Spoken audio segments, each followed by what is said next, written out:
Hey, what's up? My name is Gabby. Welcome back to my channel, and today I'm going to be doing an updated video on my all-time favorite young adult books.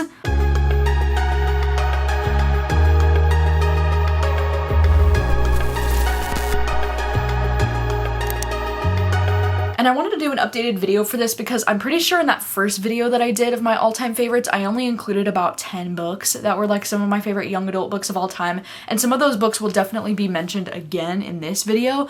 But in this video, I wanted it to be more of a conclusive, long list of all of my favorite young adult books of all time. Back when I was first getting into reading in like 2014, young adult was the majority of what I read, and young adult was mostly what I read for the first few years of my reading life. I much prefer to read adult titles these days, but there have been so many amazing young adult novels that just slap and hit me in the feels so hard. So I feel like I want to have this long list of all the young adult books that I recommend, that I love. But yeah, before we do jump into the books, I just wanted to say a huge thank you to Skillshare for sponsoring today's video. Skillshare is an online learning community with thousands of inspiring classes for creators. Explore new skills, deepen existing passions, and get lost in creativity. It's curated specifically for learning, meaning that there are no ads, and they're always launching new premium classes so that you can stay focused and follow wherever your creativity takes you. I feel like the summertime is especially the perfect time to sign up for Skillshare and take their classes because a lot of people do find themselves with some extra time in the summer, and what better time to learn a new skill. Skillshare also just has such a large community of people that will be there to support you and motivate you through the whole process. I recently just started taking this class called The Ultimate Self-Care Playbook, Discover and Nurture Your Centered Self by Jonathan Van Ness, who is one of my faves. And I've been actually really excited to take this class because I heard about this class over on Jonathan's Instagram a little while ago. And so I've been really looking forward to taking it because I absolutely adore Jonathan Van Ness. And so this class is really fun because it's a self-care class. He's sharing all of his tips on the best ways to take care of yourself. And that's something that I think all of us can do a little bit better with. But if it doesn't interest you, they do offer classes in many other creative topics like photography, cinematography, directing, illustration, animation, marketing. If you can think of it, it's probably there. So the first 1,000 people to click the link in my description will get a 1-month free trial of Skillshare's premium membership. A whole freaking month. That's amazing. If it's your last month of summer, like now is the time.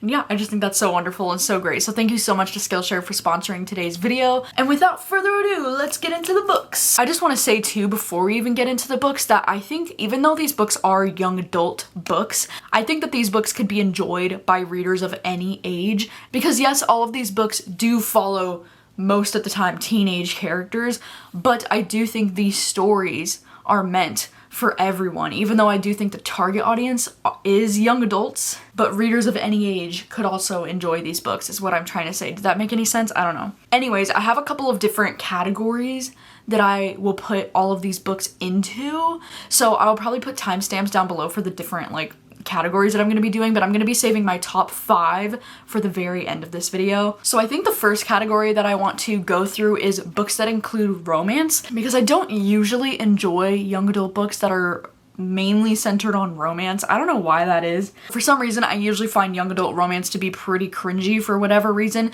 So these are a couple of books that I actually really enjoyed the romance in all of these books. The first one is going to be Autobiography by Christina Lauren. This one is a male-male romance. It follows this young boy named Tanner who's a senior in high school, and he recently just moved to Utah, where there's a strong Mormon community down there. And he starts to fall for the TA in his class named Sebastian, who's recently graduated high school. And in this class, he's expected to write a novel, so with Sebastian's help, he starts to write his own novel in this class. It's just the cutest shit ever. There's also Simon vs. the Homo Sapiens Agenda by Becky Albertalli. This one not only has cute romance, but it's also just like a cute coming-of-age story in general. We're following this teen boy named Simon who's gay, and he is closeted, and then there's somebody blackmailing him in the school.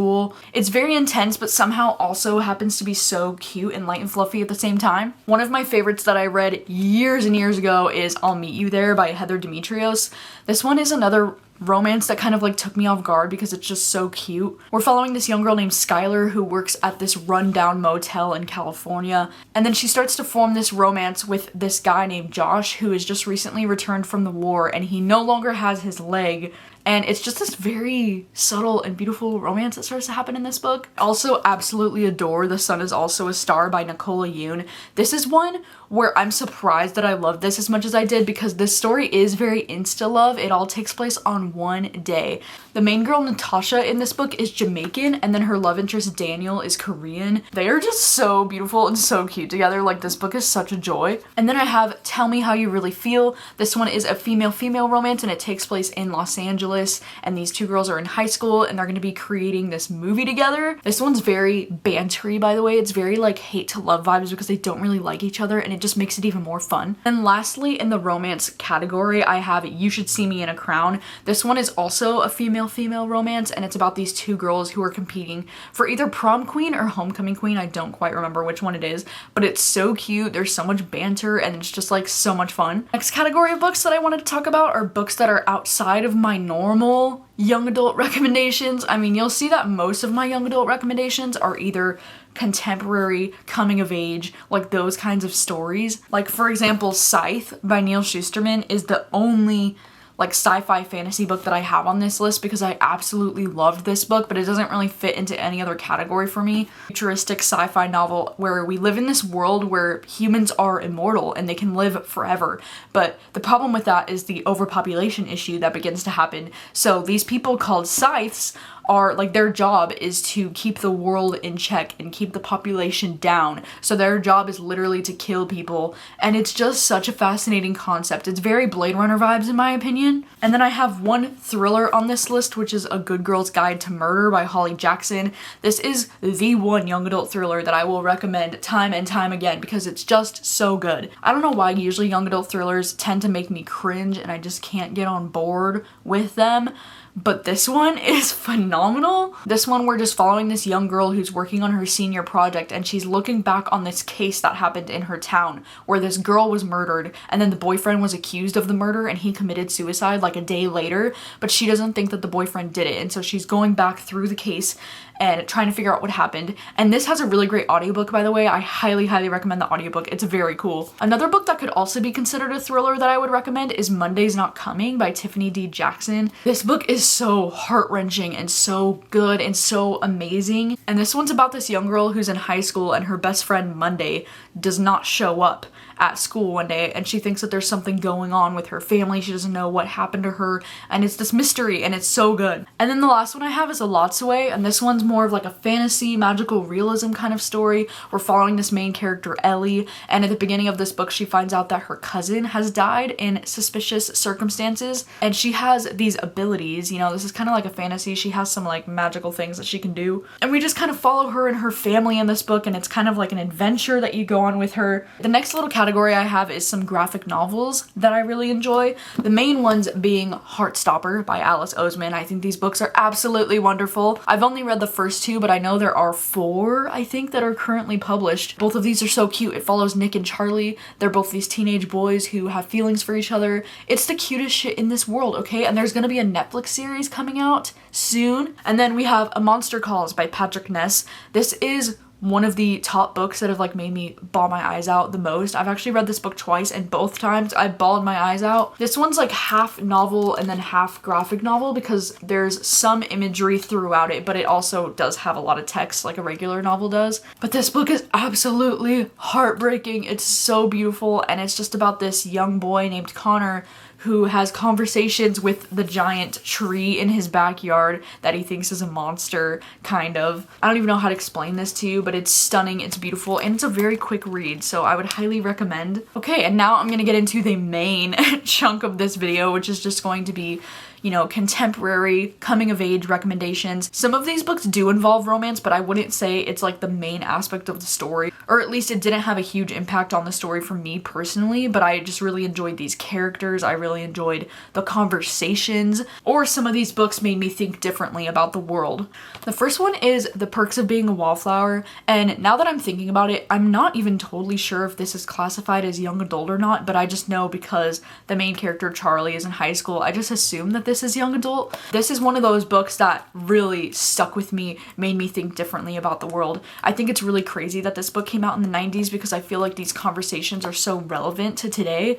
And I just felt really seen by this main character and his awkwardness and his descriptions of himself being a wallflower. Like, he just doesn't really know how to talk to people. It was just very, very relatable for me. There's another book called Eliza and Her Monsters, and this one's also very relatable if you deal with any like social anxieties, or if you have a lot of online friends and not a lot of real life friends. I just think that this book is also very relatable. And it's really cool because this main character, Eliza, she has this graphic novel series that she writes online. So it's almost very like Fangirl Rainbow Rowell kind of vibes. There's also The Poet X by Elizabeth Acevedo, as well as With the Fire on High and Clap When You Land. I adore all of Elizabeth Acevedo's books, and I would highly recommend checking out the audiobooks if you can, because she narrates the audiobooks herself, and the audiobooks are just fantastic for these books. I think they're so well done. Another audiobook that I listened to that I would highly recommend is Stay Gold. This one features a trans main character, and it's an own voices story.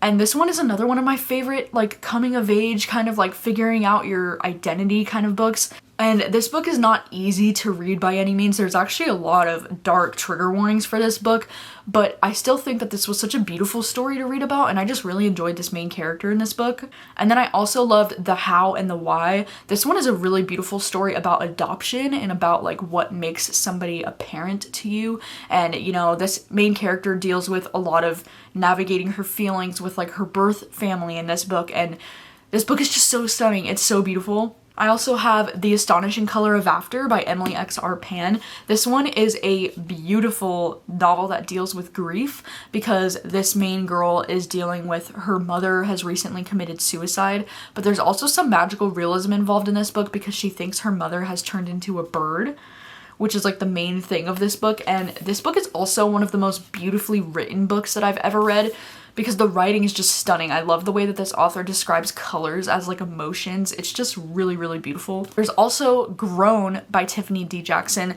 This one is one of those ones that made me feel different about the world, because this book is stunning. It's very hard to read, but it's amazing. And we're following this young girl who starts to work in the music industry, and she gets the chance to work with this guy named Corey Fields, who's like a huge name in R&B music. It's basically like an R. Kelly inspired situation happening in this book, where he kind of abuses his power and takes advantage of her. And this just really shows you how awful it is when men in power take advantage of that power and use young women. It's just very disturbing, but also very eye-opening and such a good story. And then I have Summer Bird Blue, and this one is a novel that I personally really connected with because the main character is asexual, and she's really, really close to her sister, and at the beginning of this book, her sister dies in a car accident. This book is just unimaginable. Like, it's just so sad and just so hard to read, but also this main character is just so relatable. Like, her discussions about like not being able to make decisions on her own and just like questioning things in general. Like, I'm a very indecisive person, so I just really related to all of her commentary on that in this book. And then lastly for this, I have The Hate You Give as well as Concrete Rose, but especially The Hate You Give, because if you didn't know, The Hate You Give is the first book that published, and then Concrete Rose is actually a prequel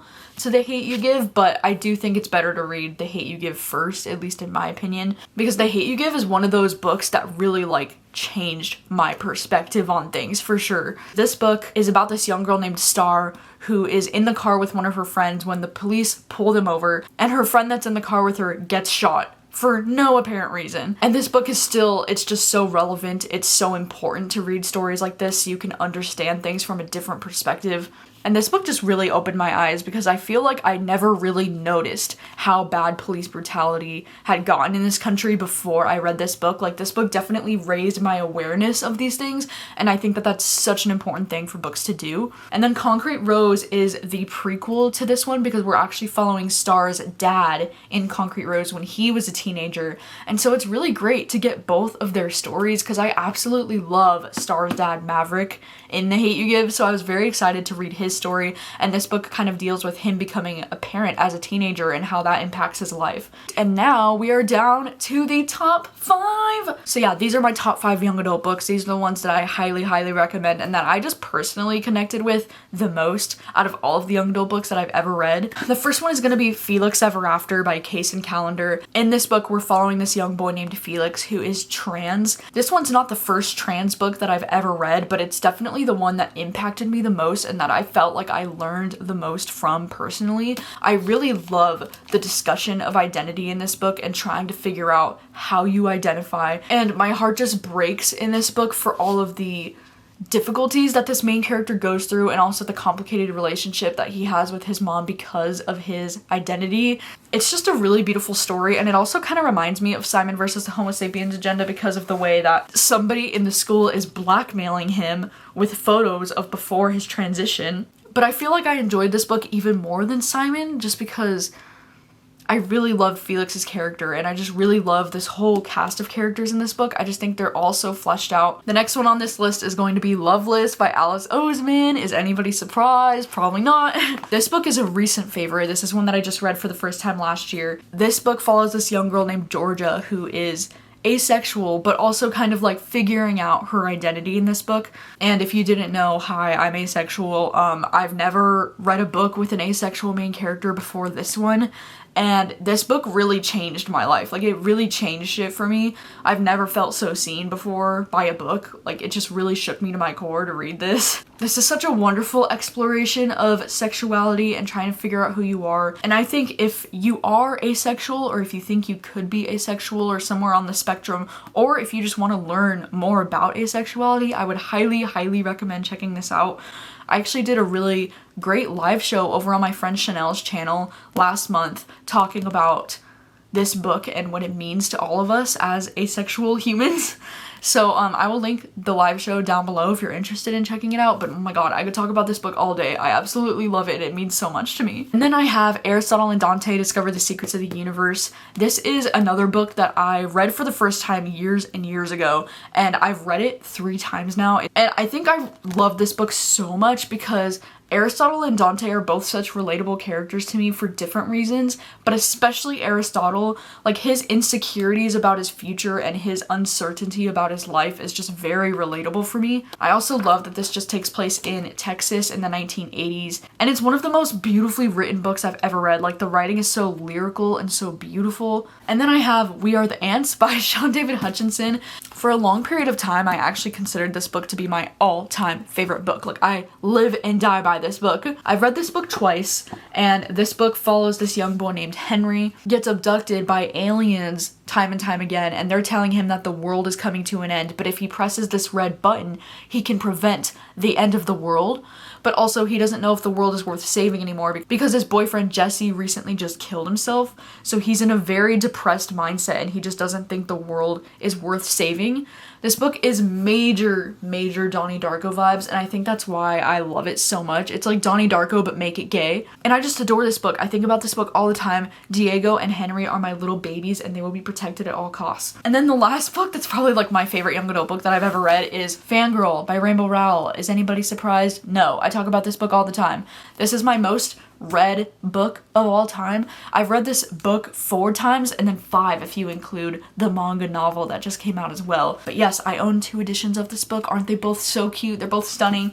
And then also last year, the manga came out of Fangirl, which is like its own cute little graphic novel, so loved this as well. I think this is my most reread book of all time because Kath is my comfort go-to character, one of my most relatable characters of all time for sure. And this book just follows this young girl named Kath who is going to her freshman year of college. In this book, she writes these fan fictions, and she's very obsessed with this fan fiction world that she's created, and she kind of struggles to live in the moment, and she has a lot of social anxieties. Very freaking relatable. The first time that I read this book was when I was a freshman in college, so I was exactly her age and going through the same exact shit she was going through. This book also has one of the cutest and softest romances to have ever exist ever between Kath and Levi. They're just, oh my god, I love them. So those are all of my favorite young adult novels of all time. I would highly recommend all of these books, and it doesn't matter what age you are, if you're in your teens or not. I mean, I'm 26 and I still read young adult, and that's fine. Even though teenagers are probably the target audience for young adult, I think anybody can enjoy young adult books. Yeah, that is all for this video. Please let me know, do you also enjoy any of the books on this list? Or are there any young adult books that you would recommend to me based on this list that you think that I would enjoy? Because I would love to know that. And thank you so much for watching and hanging out, and I will see you very soon with another video. Bye!